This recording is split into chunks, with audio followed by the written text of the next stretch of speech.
आता म्हणायचं आल्या गेल्यांची, आल्या गेल्याची, भूताप्रेतांची, भूताखेताची, शेजाऱ्या पाजाऱ्यांची, शेजाऱ्या पाजाऱ्यांची, मुंजा हाडळीची, मुंजा हाडळीची, आणि माझ्या म्हणजे सखूच्या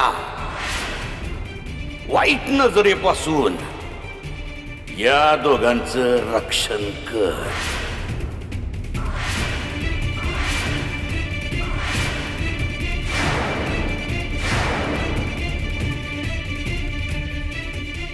आणि माझ्या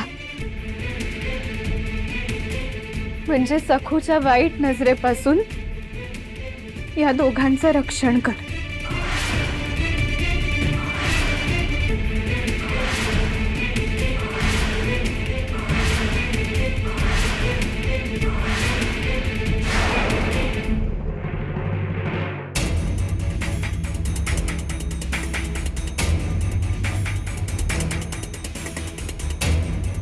काकू, मी दिगू शेट आणि माणिकताईंची वरात वाजत गाजत जाताना बघितली. तिथं तुळसा बी होती. तुळसा रडल्यासारखी दिसत होती. रडणारच ना. म्हणजे अगं तिला राब राब राबवतात आणि तिला फार उत्साह आहे ना. तुम्ही सुभेदारांच्या वाड्यावर नाही गेलात?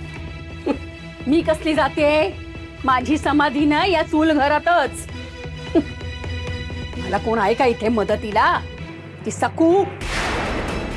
सखूताई मदतीला असतात? अगं आधी सकू होती ना माझ्या मदतीला. कामासाठी ती पळायची. हो, पण तिनं गुण उधळले. आता हे तुळसा सकूच आहे. काय? अगं म्हणजे ही तुळसा मला सकू सारखी मदत करते ना. आणि आता माणिक आणि जाऊबाई त्यांच्या सेवेमध्ये ती धावते. माझ्या एकटीवरच आहे. काय करणार ग मी? त्या सखू बद्दल काही बरं वाईट कळलं का? नाही म्हणजे दिगू शेटनी दुसरं लग्न केलं म्हणून. किती प्रश्न विचारतेस हा? सखू गेली, मेली ती. तिचं नाव जरी घेतलं ना तरी छातीत धडधडायला होतं ग माझ्या. मला तर वेगळीच चिंता आहे. ही माणिक माझ्या मानेवर येऊन बसली तर या राम रगाड्यातून कधी सुटका होणार ग बाई माझी? ती तुळसाच आहे. काकू तर सखूला खूप घाबरायच्या. म्हणजे ही नक्कीच सखू नसणार. उखाण्यात सांगते ऐका. अखेर सखूची सावली झाली दूर. अखेर सखूची सावली झाली दूर. माणिक भरतार दिगंबर रावांच्या नावाने भरला सौभाग्याचा सिंदूर. वा वा वा, छान छान.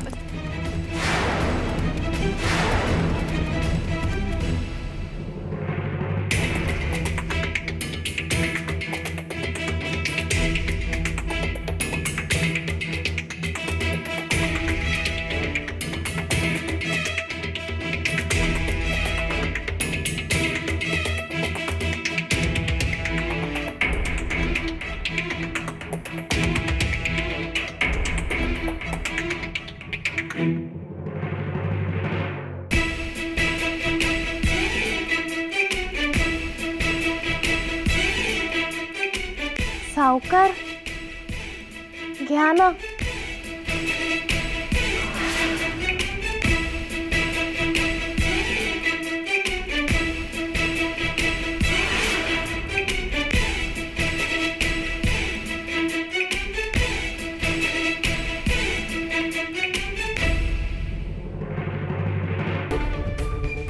अगं दे दे दे मला दे. सुभेदारांकडे झाड साईचं भरपूर सुकामेवा घातलेलं अमृततुल्य केशर दूध असतं. अगदी 2-4 पेले रिचवता येतात सहज.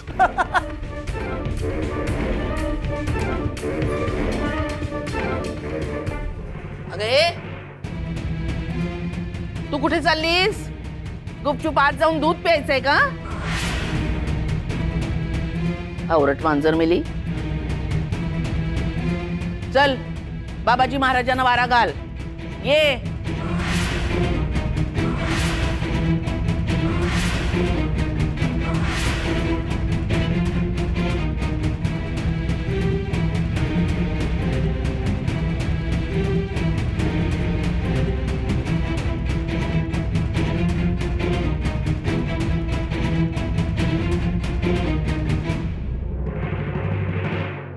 समद पुरं झालं. फक्त एक कमी आहे.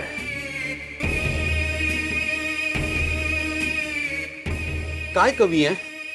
सुभेदारांच्या या वैभवाला वचनभंगाचं ठिगाळ शोभत नाही.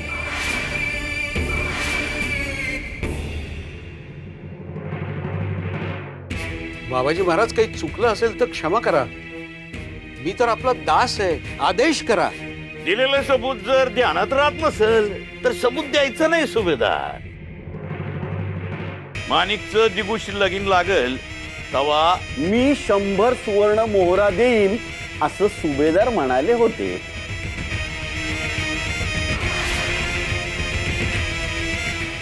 ते मी विसरलेलो नाहीये.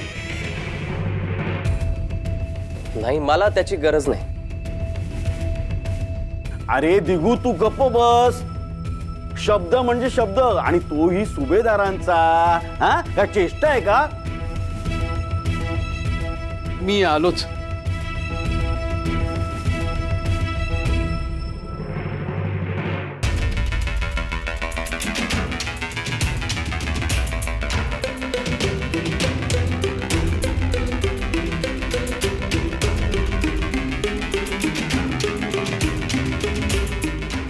रमाई, अगं मला सुवर्ण मोहरा नकोय. मग का उगाच? अरे दिगू, हा जावयाचा मान असतो. याला वरदक्षिणा म्हणतात. नाकारून कसं चालेल? हवं तर तू ही भेट समज.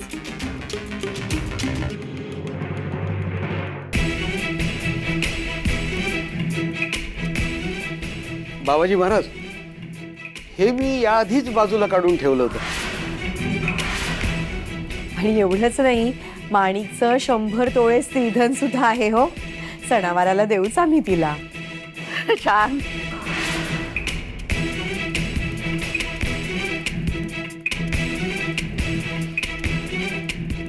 या जावई बापू,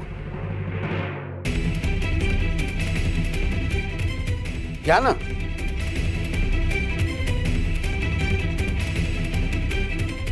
अरे दिगू, ये बाळा. अरे सासरे बुवा एवढं प्रेमानं देत आहेत. घे, मान राखते यांचा, घे. पण महाराज, माझी कुठलीच अपेक्षाच नाहीये, तर मी का घेऊ? अरे दिगू, अरे तुझ्या न घेण्याने तुझ्या सासऱ्यांचा अपमान होईल. अरे असं करू नको. अरे घे बाबा, घे. नाही, नको. मला नको. दिगू, अरे कन्यादानाचं पुण्य आणि समाधान सुभेदारांना मिळायला नको का? हा? आणि जर तुला प्रशस्त वाटतच नसेल ना, तर मग जिंगरोबाच्या मंदिरासाठी, जिंगरोबाच्या धर्मशाळेसाठी, अन्नछत्रासाठी दान कर.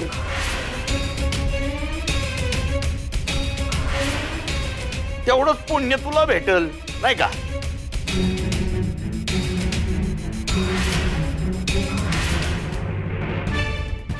अरे बापरे, 2-4 मोहरा दान दे म्हणा, पूर्ण देऊ नकोस.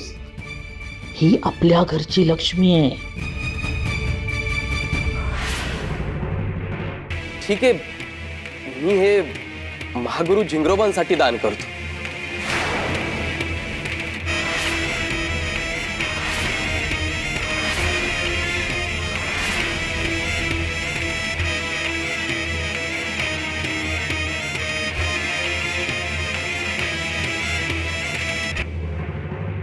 हे घ्या.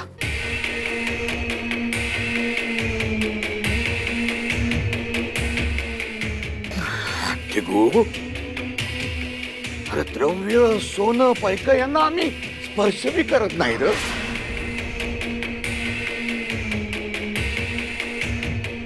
भैरू येते.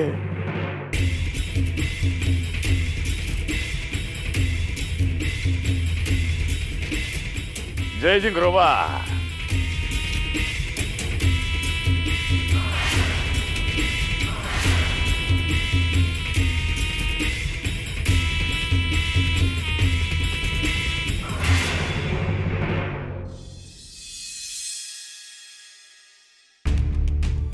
जिंगरोबा जिंगरोबा महागुरु जिंगरोबा.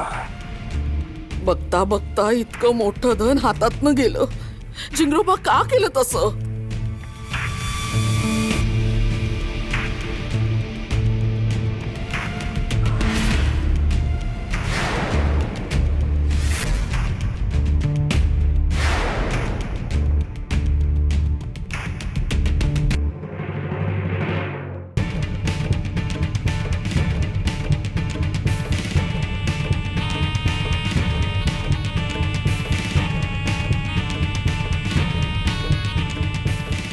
आम्हाला कळतंय बर का मनोरमे, तुझ्या पोटात दुखतंय.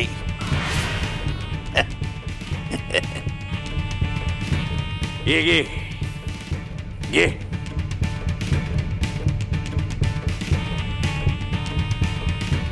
जिंगरोबाचा प्रसाद आहे. ये. हा. जय जिंगरोबा. जय गुरु जिंगरोबा. म्हणून मी असं समज की आज जिंगरोबानं कौल दिलाय. वय या मोहरा तिजोरीमध्ये ठेव. त्यांची नित्यनेमानं पूजा कर. हळदी कुंकू वा त्यांना, म्हणजे तुझं भाग्य बदलल. आम्हाला भविष्याच्या गर्भातलं दिसतंय मनोरमे. तुझ्या घरावर सोन्याची कौल चढणार.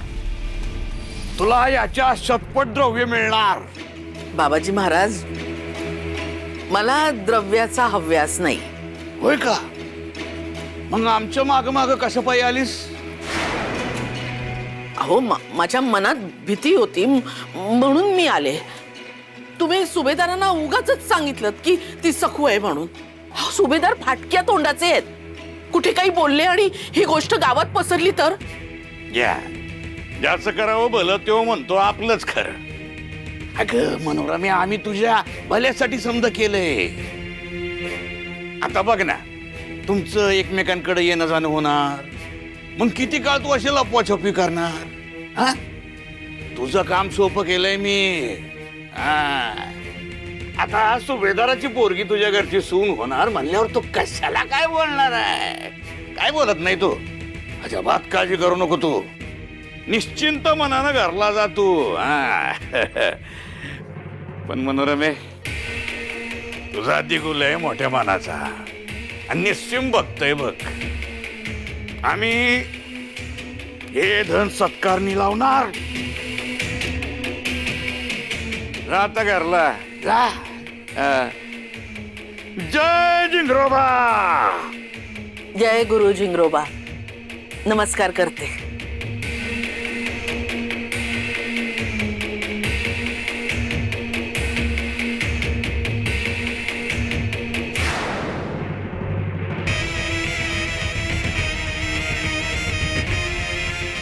जय जिंगरोबा.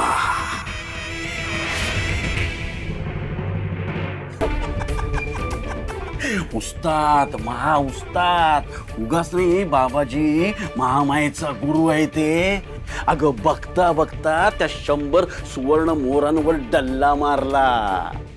हाता तोंडाशी आलेला खास त्या बाबाजींनी असा असा उडवला. हो, पण तुम्हाला आनंद का होतोय? तुम्हाला तर वाईट वाटायला हवं ना. अजिबात नाही. मला कशाला वाईट वाटायला हवं? अगं महामायेला मिळणाऱ्या 100 सुवर्ण मोहरांचा आपल्याला काय फायदा आहे? काही नाही. पण तिला ते धन मिळालं नाही ना, याचाच मला आनंद होतोय. मी काहीतरी युक्ती करून सुभेदारांकडून माझा हिस्सा मिळवतच राहणार आहे. पण तुला सांगतो ना, महामाया त्या मोरांकडे अशी बघत होती ना की बाबाजी नावाचा बोका आला आणि त्याने त्या सुवर्ण मोहरा उडवल्या. हो, पण दिगूनी काहीच केलं नाही.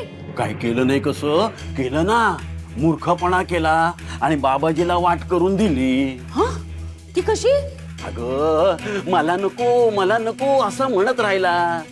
खर तर गुपचूप त्या मोहरा घेतल्या असत्या आणि आपल्या लाडक्या रमाईला नेऊन दिल्या असत्या ना, तर मग वहिनीने बघितलं असतं ना त्याचं काय करायचं ते. पण नाही, लगेच बाबाजीने संधी साधली आणि हप्पापाचा माल गप्पापा झाला. महामायाची चांगली चिरली. असंच व्हायला पाहिजे.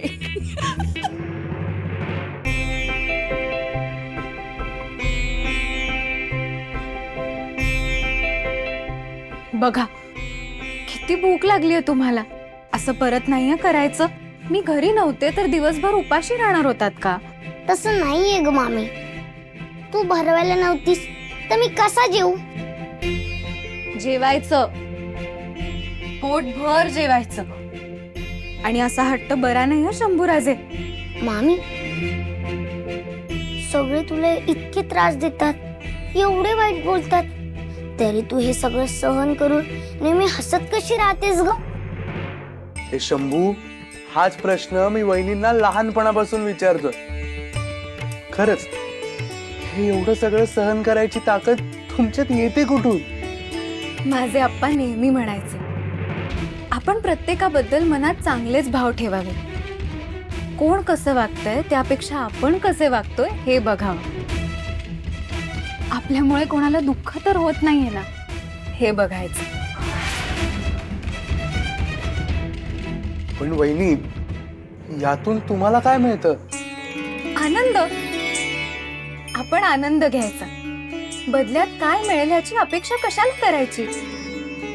आता बघा, झाडं गोड फळ देतात, फूल सुगंध देतं, सूर्य प्रकाश देतो आणि नदी पाणी देते. हे सगळे फक्त देतात, घेत काहीच नाही. देणं हीच आपली वृत्ती असावी.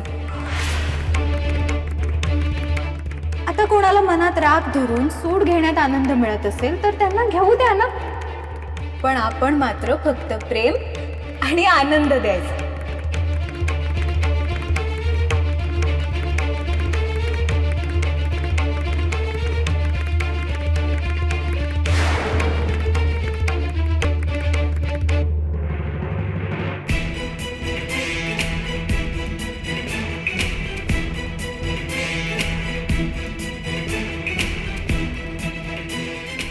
घर सजवावं, अंगण आनंदानं नाचावं, पाहुणे रावळे असावेत, हाऊसमौज व्हावी, हसणं खिदळणं असावं आणि लक्षात राहील असा छान लग्न सोहळा व्हावा. खूप खूप वाटत होतं मला. सगळंच राहून गेलं. अगं ये इकडे, समोर ये.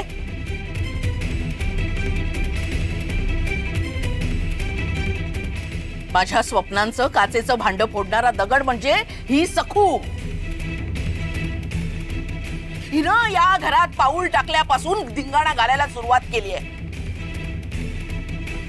मग माझी स्वप्न काय कपाळ पूर्ण होतील? म्हणजे तुमची काहीच हाऊस माऊस झाली नाही का? ही तुम्हाला पसंत नव्हती का? नाही, सावकारांची तर लाडकी आवडती राणी होती ना ही.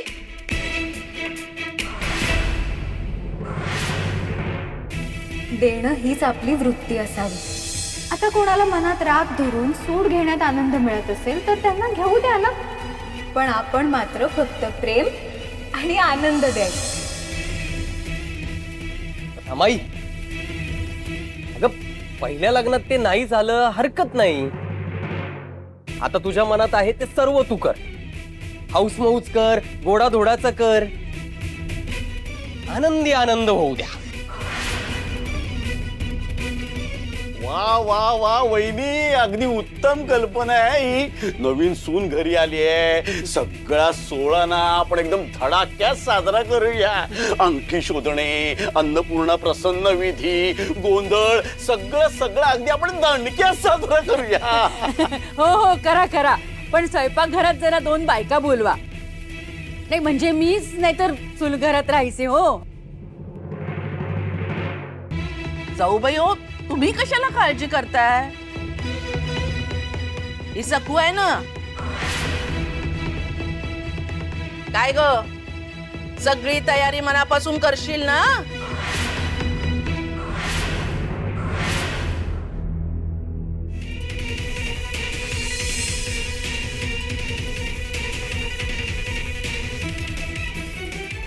तुला रडायला काय झालं? जेवताना अशी रडकी थोबाडं समोर कशाला हवीत? निघ इथून. हो, सगळं अगदी आनंदाने करेन.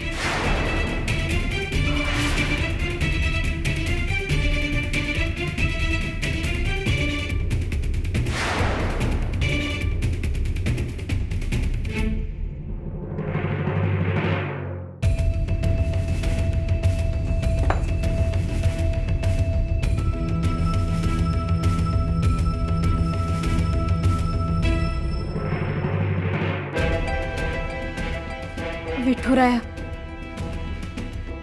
अरे मी रडायला नको असं आहोच म्हणतात ना, पण आता मी हसून हो म्हटलं तरी त्यांच्या डोळ्यात प्रश्न दिसत होते. माझं काही चुकलंय का? माझी वाट काटेरी, खडकाळ आणि दुर्गम हे मी स्वीकारलंय ना, आणि मी आहोंसाठी या वाटेवर सुद्धा हसत चालायला तयार आहे. पण मग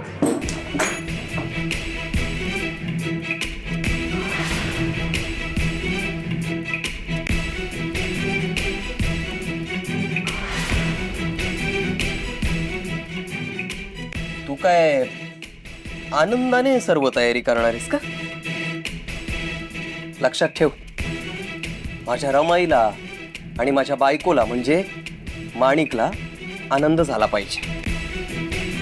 त्यांना राग येईल किंवा दुःख वाटेल असं मी काहीही करणार नाहीये. काहीही करताना मला तुझा रडका चेहरा बघायचा नाही. तुझ्या डोळ्यात अश्रू दिसता कामा नाही नये. थांब. मी माझं वाक्य पूर्ण केलं नव्हतं. मी असं म्हणत होतो की काहीही करताना मला तुझा रडका चेहरा बघायचा नाही. तुझ्या डोळ्यात मला अश्रू दिसता कामा नयेत असं मी म्हणणारच नाही. माणिकचा आनंद बघून मला तुला रडतानाच बघायचंय. तुझ्यामुळे मी खूप रडलोय सखू. आता मी तुला रडवणार. तुला तुझी जागा दाखवण्यासाठीच मी हे लग्न केलंय. कळलं?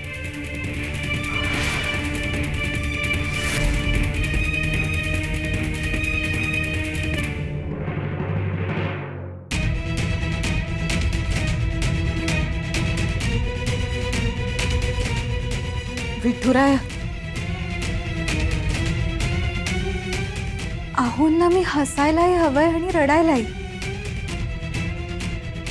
पण त्यांनी मला कितीही रडवलं ना तरी त्यांच्या आनंदासाठी काहीही करताना माझ्या डोळ्यात अश्रू कसे येतील? मी सगळं अगदी आनंदाने करेन.